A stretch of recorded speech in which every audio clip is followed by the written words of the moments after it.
People wearing masks, fearing toxic dust, digging themselves out of the mud and debris in Madison County. It was wild. You see a house coming down the river. A first look at the devastation and emotional toll to clean up their town.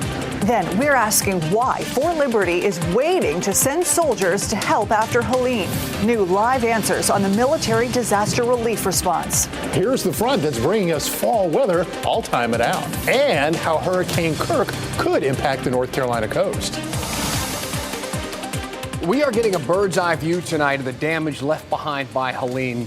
Sky 5 over the North Carolina mountains today. This is the view over Watauga County. Roads covered in mud, others washed out entirely. Line crews working to restore power there. Thank you for joining us here at 7 o'clock. I'm Dan Haggerty. And I'm Ashley Rowe. We flew over much of western North Carolina tonight. We're going to have more on that in a moment. We want to start with a few of the big headlines tonight. We now know at least 105 people have died from the storm in North Carolina.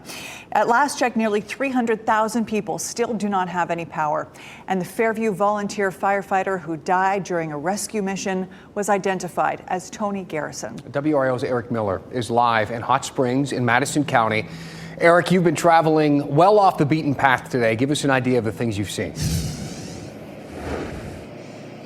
Well, Dan, we just got to Hot Springs in the last 30 minutes. This is a town of just over 500 people nestled next to the Tennessee border. And you take a look here, you can see, like so many other communities, it has been slammed by Helene. Floodwaters blowing in the front of multiple businesses here, including Vinyl Pies Pizza, as well as a wine shop right next door. Debris scattered everywhere and the smell of rotting food in the air. Keep in mind, there is still no power in this community, not even in the heart of downtown.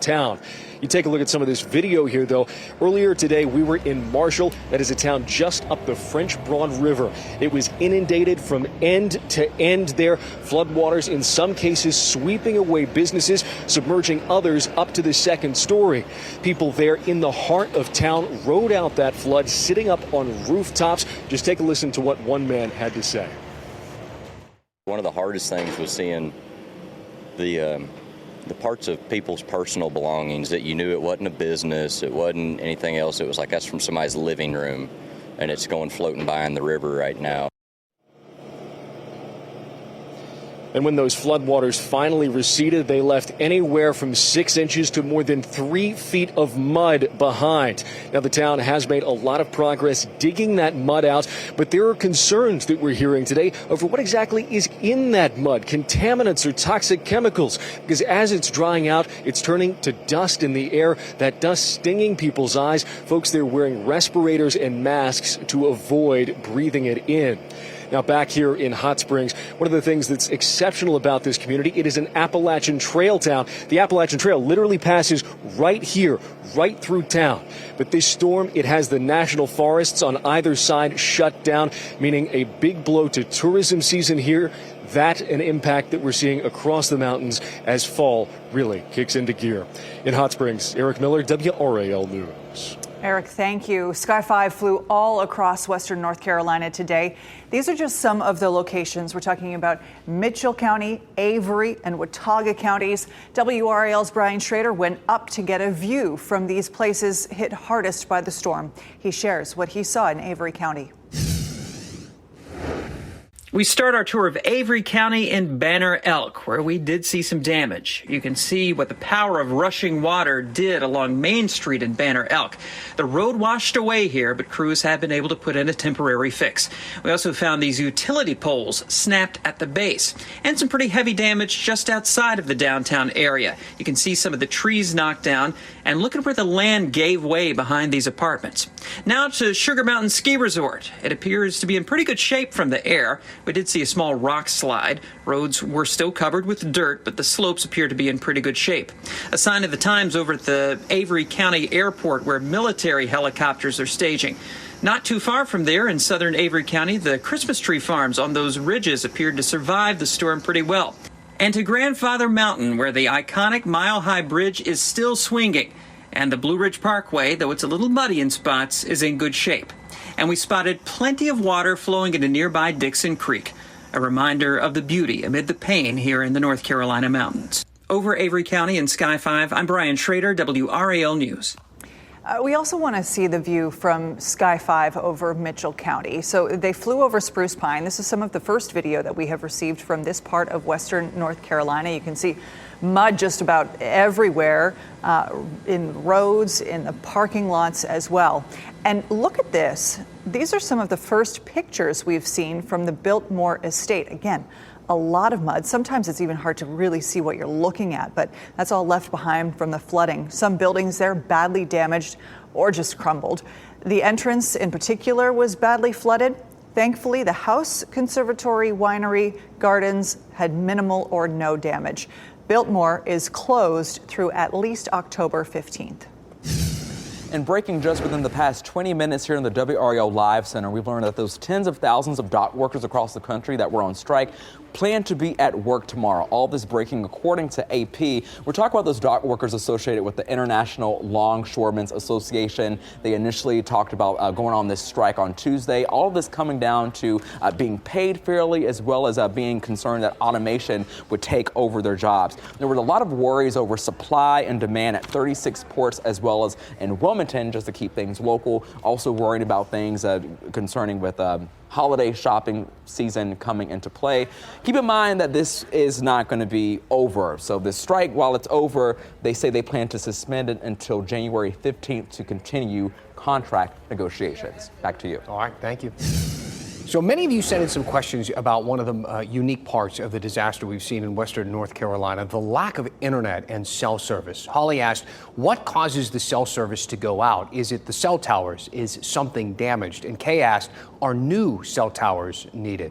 So let's unpack this for just a bit and talk about some solutions. And we'll start with why the service went out. For starters, there's the power outage, of course. But even when power comes back on, the reason service remains spotty isn't the cell towers, it's the cables in the ground. I'm talking about those fiber optic cables. They connect cell sites to the larger network. Maybe you've seen them installing the cables in your neighborhood. It's kind of the new thing, and it's the new thing for a good reason. Fiber optic cables make connections faster and more reliable. You know, a typical thunderstorm may knock out the power and knock over a power pole, but if the lines are in the ground, you still stay connected.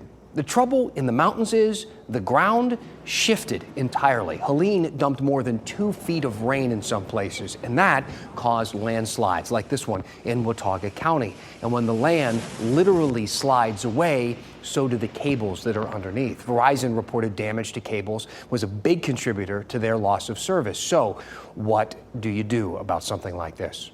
Well, what if there was an internet connection, for instance, that doesn't need cables, doesn't need towers? What if the internet came from the sky? Well, it can, and it's called Starlink. Elon Musk is behind this. Maybe you've seen the rocket launches on the news. For years, the company set satellite after satellite into space. Now, there are more than 6,000 Starlink satellites orbiting Earth. Maybe you've seen these too. They kind of look like a UFO or something like that, little strings of light coming out of the night sky. Starlink can work for pretty much anyone, anywhere around the world. So from military operations in war zones like in Ukraine to right in your backyard. You just buy this little satellite dish looking thing off of Starlink's website and subscribe to their service. It's about $120 a month, a little pricey, but about the same price as your typical internet bill. Plug the dish in and you're off to the races. WRAL has been using Starlink all week to bring stories to you. Here's what one of our engineers said about it. The bar of entry is very low. It's very simple to set up. It's very easy to use, and it's not incredibly expensive. There's not, a huge bar of entry of getting to one of these. All right, now before this becomes some kind of ad for Elon Musk, let's consider some of the pitfalls here, because there are pitfalls. To run the dish, you need power. If that goes away, you need a generator. To use that generator, you need gas, and if you run out of gas, you need a gas station. If the roads are washed out, you're not going to get to those gas stations, and even if you did, they can't pump the gas because there's no power. So you can see how Starlink isn't exactly a silver bullet to the situation they're dealing with in the mountains. But that's why bringing in help from outside is so important. It's why Elon Musk stopped charging for Starlink service in that area, and why the big service providers, the carriers, brought in their own satellite trucks, and why local companies are bringing in mobile cell towers. Lots of different options to get things going. Yep, exactly. 1,000 soldiers from Fort Liberty are supposed to head to the mountains. They haven't left yet. What's the holdup? Up next, our live interview with U.S. Northern Command to get some answers. And our discussion about what troops will do once they arrive. Mike? Ashley, our 80-degree highs are about to come to an end. This cool front's going to do it. I'll show you what happens once it passes, coming up.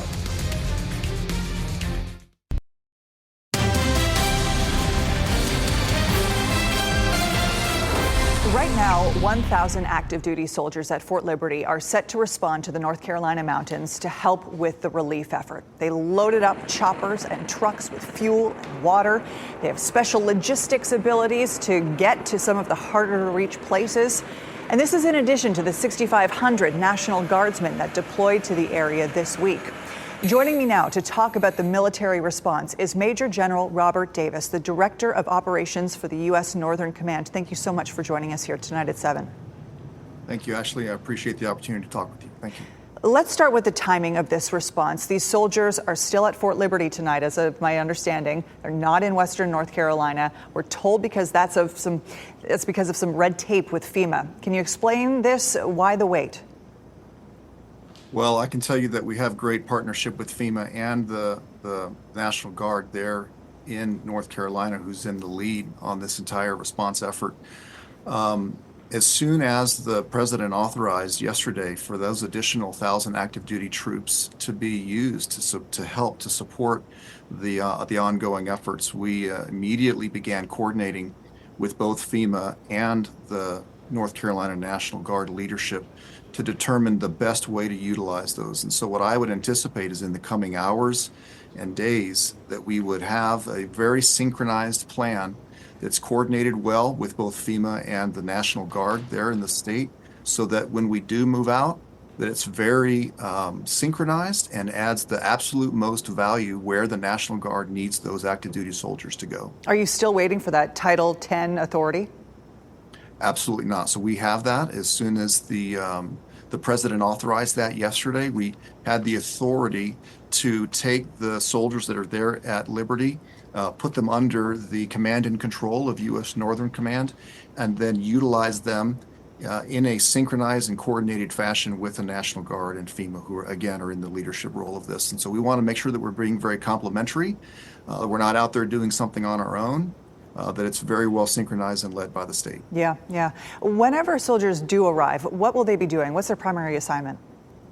Absolutely. So the primary assignment of these soldiers is going to be several things right off the bat, which is going to be the emergency clearing of roads, the emergency clearance of debris that's in the way, and then the delivery of water and other critical commodities to these isolated areas of the state. We know the National Guard has been on the ground there for days now. How extraordinary is it, though, to bring in active duty units for disaster relief, especially considering all that's going on in the Ukraine and the Middle East and elsewhere in the world? It is extraordinary. And the main reason it's extraordinary is because, as you alluded to, when there's a crisis and something bad happens, it's the first responders that are right there in those local communities, supplemented by the state and state National Guard. And so for the federal military to come in and assist, what to me the gravity of that is it means that the situation is bad. And it means there's a lot of people suffering on the ground for it to warrant a combined federal and state response. And so to me, that's the gravity of the situation that we're facing right now, and that we're honored to, quite honestly, really honored to support under the leadership of the state. I know that something similar happened with the Hurricane Katrina response. This one different, though, given just how complex the situation is geographically. How will you handle the transportation? So many roads are still closed. We're relying on airdrops in so many ways. How will the U.S. Army troops, active duty troops, be able to help these capabilities accelerate the relief effort? I think two primary ways, actually. One is that road clearing capability that I mentioned just previously, I think will really help to open up the roads. Of course, many of the roads, as was previously depicted by you, and they don't exist anymore.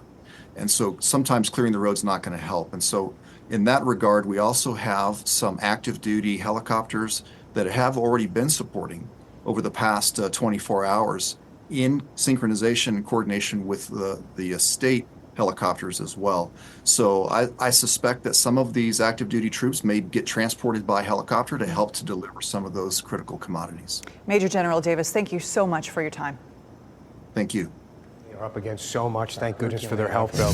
Well, meteorologist Mike Mays joining us now. The last thing we need is any other activity in the tropics. Thankfully, this one is staying far away. Right. Yeah, we have nothing to worry about. That is Kirk. Leslie not too far behind. That's supposed to be a major hurricane, Kirk, Category 4. So large that it's creating so huge swells in all directions that will eventually make its way to the East Coast. And we should see some large swells from that storm reach our coast by Sunday. Of course, there will be high rip current threats. There will be beach erosion. And those homes that are teetering on the brink or on the brink in Rodanthe, maybe another one or two coming down. We'll watch for that over the weekend. The storm likely to head to the north and then to the northeast, not impacting us directly. 76 right now out at RDU after a high of 82. It'll be a nice night, a little cooler than what we woke to this morning. But over the next 4 days, we stay in the 80s. Those dew points you see in the 60s will be the same into the weekend, too. And as we head through the evening, we expect mainly clear sky by 8 o'clock, about 70 at that point. So we have a ridge of high pressure over us. The 80s will continue for tomorrow, Saturday, Sunday, and Monday. We got this front coming in for Saturday that could bring up 20% chance for shower. Once it passes, it's a tad less humid on Sunday and maybe a tad less hot, so to speak. But that's the game changer off the coast of Seattle. We'll track both fronts. There's the one out in the Pacific. This is the one over the plains. This is the one that comes through on Saturday. It's just like a little tease, bringing a little drop in humidity, enough for lows Sunday morning to be in the 50s and 60s. But here comes the bigger front, accessing some of that cold air in Canada that'll be making its way down to the south and east. And what this will do is wipe away the humidity, wipe away the heat. And once we establish this drier air, it will probably stick around at least through the middle part of October, hopefully beyond that. Don't want to go back to these 60-degree dew points, and that cool air will settle in. So Tuesday, Wednesday, and Thursday will feel pretty good. Check out our numbers. 56 the low on Tuesday, 75 the high, partly cloudy skies, 52 on Wednesday, the high 73, the morning low on Thursday, 50 with a high 75. Dew points will be in the 30s and 40s, so this will be crisp fall air, something to look forward to. Now, it's upper 50s to low 60s in our northern counties. The WRAL email inbox is full of examples of ways that you are helping your neighbors in the mountains. Once again, our one last thing tonight is all about this statewide outpouring of generosity. Scan that QR code on your screen. You can find ways to help, including donating to the relief effort. We want to share some of the ways that the community has been doing just that. Over the past couple of days, Kappa Alpha at NC State held a food drive for Western North Carolina. They took a bunch of canned goods and cash donations. One of the fraternity brothers says that he and some buddies are going to drive those items to the mountains tomorrow. The 4-day movement in Wayne County took boxes and boxes of goods up to the Wayne Executive Jetport. Water, flashlights, batteries, plates, food, you name it. Fairwinds Aviation helped them fly the items to Western North Carolina. And the Raleigh Exec Jetport is also a hub this week for sending donations to the mountains. Volunteers have been packing planes over the last few days, at least 8 of them so far. The Jetport is hosting a Pack the Plane event this Saturday from 10 a.m. to 3 p.m. Firefighters across our area are donating gear to fire departments in Western North Carolina. We know at least one fire station in Marshall was destroyed, but more Cumberland, Hope counties, they've all donated tens of thousands of dollars worth of gear. 89 coats, 75 pants, 63 pairs of boots, 52 helmets, so much more, all the things they need, equipment that will head to the mountains tomorrow. Local animal shelters are stepping up as well. The Animal Protection Society of Durham rescued 20 cats and 8 dogs, all of them coming from Polk County. Cattails Rescue in Chapel Hill has 20 cats displaced from the storm. All of these animals either already have foster homes or will get one in the days ahead. Dan, I know I've been really pressing hard on you, but you've got the opportunity now. Yeah, you might be right. Get your family a pup. We also want to thank you for your generosity. Nearly 3,000 people donated to the WRAL Cares Telethon yesterday. You helped raise more than